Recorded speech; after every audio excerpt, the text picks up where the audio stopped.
यहाँ पर भी उन्हें जल नहीं मिला तो प्यास से मूर्छित हो गए, गिर गए।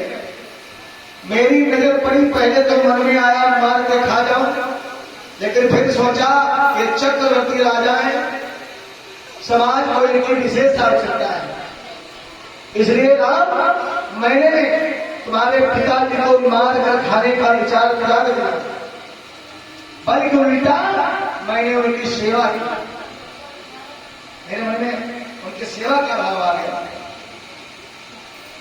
क्या किया?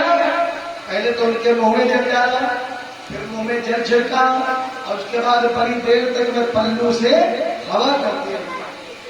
काफी देर सेवा करने के बाद तब जाकर कहीं तुम्हारे पिता महाराज दशरथ जी की मूर्छा जागी।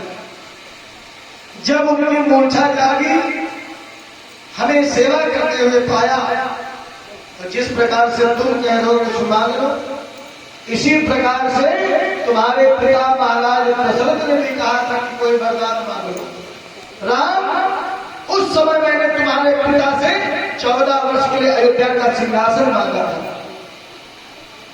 कि मुझे 14 वर्ष के लिए अयोध्या का सिंहासन चाहिए, लेकिन वो झूठा दशरथ अपने वचन से मुकर गया, बोला सिंहासन नहीं दे पाए।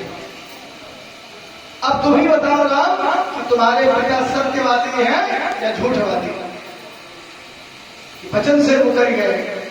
राम जी ने मन में सोचा, तब तो पिताजी ने ठीक कर फैसला किया, वरना ये राक्षसी थी और वो भी नरबच्ची, अगर अयोध्या की बागडोर इसके हाथ में सौंप देते, सिंहासन सौंप देते, तो यहाँ जंगल में तो लोगों को भून भून के शिकार करती, तब खाती। अच्छा, जैसे खुद ही सिंहासन बैठ जाती तो डायरेक्ट वोटर लिस्ट बनाती है अयोध्या, और रोज सवेरे टिक लगाए देती कि सुबह के लंच में 40 आदमी, दोपहर के ब्रेकफास्ट में 100 आदमी, रात के डिनर में चलो 150 से कुछ। सवेरे सबके नाम पर टिक लगा देती, मकान नंबर लिख देती है, और पकड़वा के सैनिकों से 14 वर्ष में अयोध्या के अगल बगल के राज्य की सेना खाई जाती, प्रजा खाई जाती। तो राजा दशरथ ने सोचा, ये राम भी सोच रहे हैं कि शायद पिताजी ने सोचा हो कि हमारी प्रजा का हित हो जाएगा, और जिस राजा के राज्य में प्रजा दुखी रहती है वो राजा नरक का अधिकारी बन गया है। चार राज्य प्रिय प्रजा अधिकारी, सो नरक अवश्य नरक अधिकारी। श्री राम जी ने सोचा शायद पिताजी ने इसीलिए वचन तोड़ दिया। कोई बात नहीं, ये मन में सोच करके तारका से बोले, तारका तुम चिंता न करो, जो वचन हमारे पिताजी पूरा न कर सके वो वचन हम पूरा करेंगे। तारका, हम तुम्हें 14 वर्ष के लिए अयोध्या का सिंहासन प्रदान करेंगे। अरे तारका ने कहा, वाह, मतलब पिताजी तो तुम्हारे झूठे थे, बेटा तुम उनसे ज्यादा झूठे निकल गए। अरे अब हमें सिंहासन क्या दोगे, अब तो हम मर ही नहीं गए। राम जी ने कहा, मर कहा रही हो तारका, मरता तो इंसान का शरीर है, आत्मा कहां मरती है? आत्मा तो अजर है। जैसा कि भगवान ने गीता में कहा कि वासांस जीरा यथा विहाय नवानि गृह्णाति नरोपराणि तथा शरीराणि विहाय दीनानि अन्यानि संयाति नवानि देहि।